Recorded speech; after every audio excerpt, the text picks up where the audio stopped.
If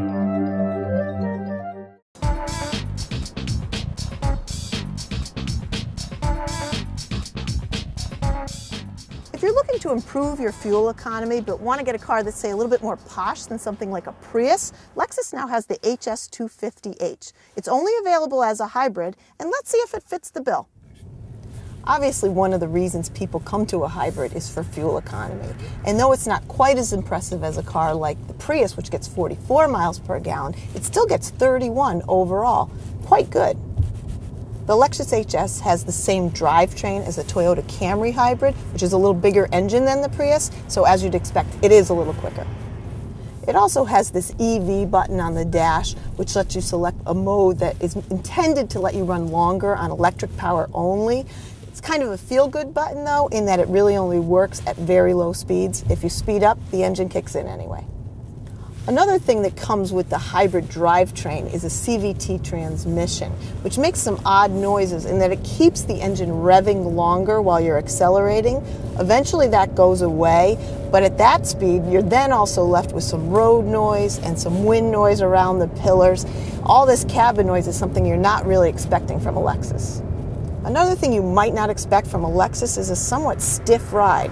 The model we tested had 18-inch tires, pronounced kicks from bumps in the road, and even on smoother highways, it still stayed a little bit jittery.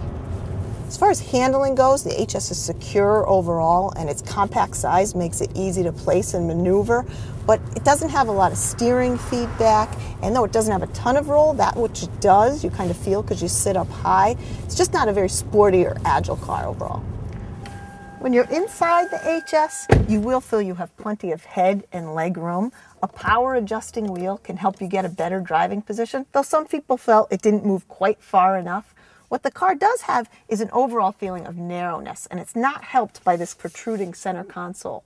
It's meant to house the controller for the nav system if you get it. In this version, it's just a pocket. But again, it makes you feel a little cramped, and taller people found they brushed their leg against it.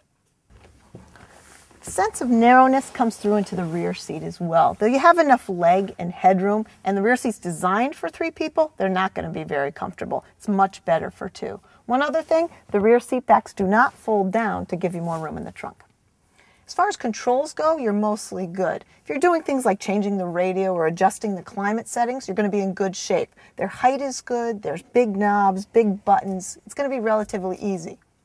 2 control items that take some getting used to. One is starting the car. Like other hybrids, you push a button to start, and you may not hear anything, so you need to pay attention to the dash display to know you're ready to go. The other one, which may be a little more difficult, is the gear selector. The gear selector is this small stalk on the dash, and as you can see, it doesn't stay where you select, but returns to its home, so you really have to pay attention to the dash to see what gear you're in. And park is a separate button. One final thing, when you select reverse, you get a reverse signal, much like a construction vehicle would. But the problem is, it's not really a safety benefit because you don't hear it outside of the car, and some people found it very annoying.